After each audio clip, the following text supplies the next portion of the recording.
Selamat datang di media edukasi video kami Sumayasa Dum Edukasi, media pembelajaran asik, kreatif, dan menyenangkan. Pada kesempatan ini kita akan belajar bersama mengerjakan latihan soal UTBK SBMPTN Soshum yang berhubungan dengan materi ekonomi. Jenis soal dalam latihan ini yaitu soal pilihan ganda, dan soal ini dibuat hanya sebagai gambaran atau sebagai latihan untuk mempersiapkan diri dalam menghadapi soal UTBK SBMPTN Soshum. Burung beo, burung belibis, buah naga dimakan ulat. Tonton videonya sampai habis, semoga bermanfaat. Namun sebelum lanjut, mari kita berdoa sejenak agar kita diberikan kemudahan dan kelancaran di dalam belajar. Dan jangan lupa, mari sama-sama kita dukung dan kita bangun channel ini. Klik subscribe, like, dan share agar video ini memberikan manfaat untuk kita bersama.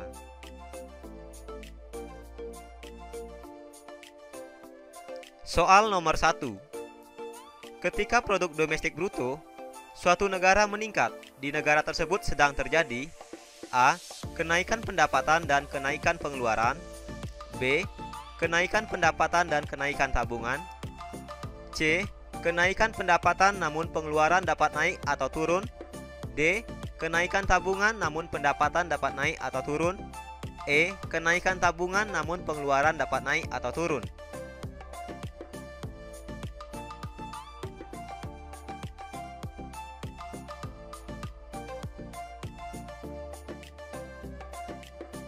Jawabannya adalah A. Kenaikan pendapatan dan kenaikan pengeluaran. Kita lihat pembahasannya. PDB, produk domestik bruto, suatu negara meningkat ketika pendapatan naik dan pengeluaran naik. Karena PDB dapat dihitung melalui 3 pendekatan. Yang pertama melalui pendekatan produksi, dihitung nilai akhir suatu barang. Yang kedua melalui pendekatan pendapatan, dihitung pendapatan pemilik faktor produksi. Yang ketiga melalui pendekatan pengeluaran, dihitung pengeluaran pelaku ekonomi. Soal nomor 2. Tingkat pertumbuhan ekonomi suatu negara dapat dihitung dari A. Perkembangan harga barang dan jasa, B. Pertambahan jumlah uang beredar, C. Pertambahan jumlah barang dan jasa, D. Tersedianya kesempatan kerja, E. Banyaknya investasi yang ditanamkan.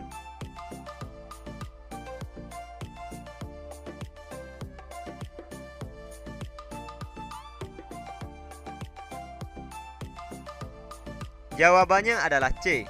Pertambahan jumlah barang dan jasa. Kita lihat pembahasannya. Tingkat pertumbuhan ekonomi dihitung dari pertambahan pendapatan nasional real. Pendapatan nasional real menunjukkan output secara keseluruhan dari barang-barang jadi dan jasa suatu negara.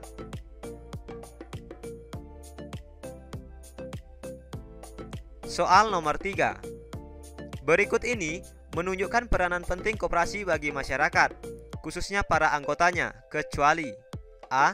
Menciptakan dan memperluas lapangan kerja, B. Ikut meningkatkan taraf hidup rakyat, C. Membantu para anggotanya dalam meningkatkan penghasilan, D.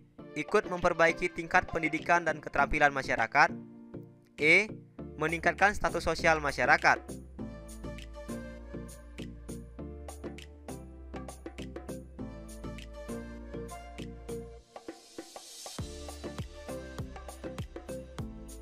Jawabannya adalah D. Ikut memperbaiki tingkat pendidikan dan keterampilan masyarakat. Kita lihat pembahasannya. Dalam kegiatan usaha koperasi mempunyai peranan sebagai berikut. Yang pertama, membantu anggota untuk meningkatkan pendapatan atau penghasilan. Yang kedua, menciptakan dan memperluas lapangan pekerjaan. Yang ketiga, meningkatkan taraf hidup masyarakat. Yang keempat, turut mencerdaskan bangsa. Yang kelima, mempersatukan dan mengembangkan daya usaha dari orang, baik perseorangan maupun warga masyarakat. Yang keenam, menyelenggarakan kehidupan ekonomi secara demokrasi. Jadi, yang tidak termasuk peran koperasi secara langsung adalah ikut memperbaiki tingkat pendidikan dan keterampilan masyarakat.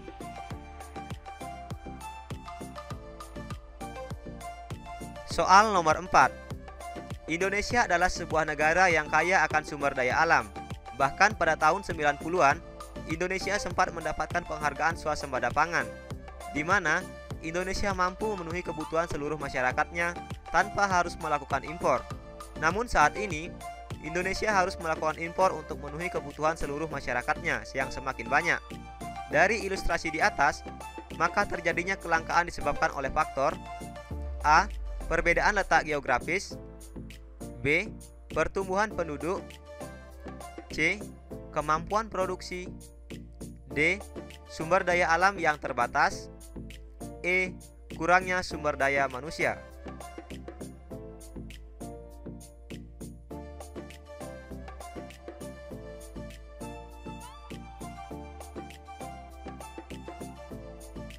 Jawabannya adalah B. Pertumbuhan penduduk. Kita lihat pembahasannya. Dari ilustrasi di atas, diketahui bahwa terjadinya kelangkaan adalah disebabkan oleh Indonesia harus melakukan impor untuk memenuhi kebutuhan seluruh masyarakatnya yang semakin banyak. Hal ini mengindikasikan terjadinya kelangkaan disebabkan semakin banyaknya masyarakat dan kebutuhannya yang harus terpenuhi oleh Indonesia. Maka faktor yang melandasi terjadinya kelangkaan adalah faktor pertumbuhan penduduk.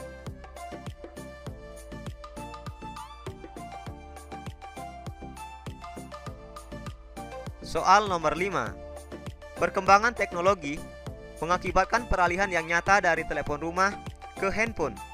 Hal ini mengakibatkan perkembangan yang pesat dalam industri handphone dan menurunnya perusahaan-perusahaan telepon kabel. Akibatnya, banyak perusahaan telepon kabel yang terpaksa ditutup dan karyawan-karyawan yang kehilangan pekerjaannya. Berdasarkan ilustrasi di atas, pengangguran yang diakibatkan dari kasus di atas masuk dalam kategori A. Pengangguran normal, B. Pengangguran terselubung, C. Pengangguran struktural, D. Pengangguran musiman, E. Pengangguran konjungtural.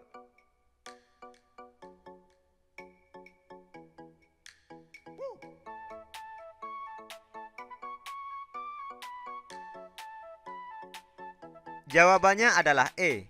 Pengangguran konjungtural. Kita lihat pembahasannya. Ada beberapa jenis pengangguran. Yang pertama, pengangguran normal, yaitu angkatan pekerja yang tidak mendapatkan pekerjaan karena terhambat oleh pendidikan maupun keterampilan. Yang kedua, pengangguran terselubung, yaitu seseorang yang bekerja namun tidak mencapai jumlah jam kerja penuh. Yang ketiga, pengangguran struktural, yaitu pengangguran akibat perubahan struktur ekonomi. Yang keempat, pengangguran musiman, yaitu pengangguran yang terjadi berdasarkan perubahan musim. Yang kelima, pengangguran konjungtural, yaitu pengangguran akibat berkurangnya permintaan barang atau jasa. Jadi, pengangguran akibat perusahaan yang gulung tikar, hal ini akan mengakibatkan pengangguran konjungtural, yaitu pengangguran yang diakibatkan dari menurunnya permintaan suatu barang. Belajar asik, kreatif, dan menyenangkan bersama kami Sumayasa Dum Edukasi. Oke, cukup sekian dulu materi latihan soal kali ini. Semoga apa yang kami bagikan bermanfaat. Dan untuk sahabat YouTube Sumayasa Dum Edukasi yang ingin mendownload langsung soal-soalnya, silahkan lihat link downloadnya pada kolom deskripsi. Terima kasih telah menyaksikan video ini. Semoga bermanfaat. Jangan lupa mari sama-sama kita dukung channel ini. Klik subscribe, like, dan share agar video ini memberikan manfaat untuk kita bersama. Sampai jumpa lagi dalam video pembelajaran berikutnya.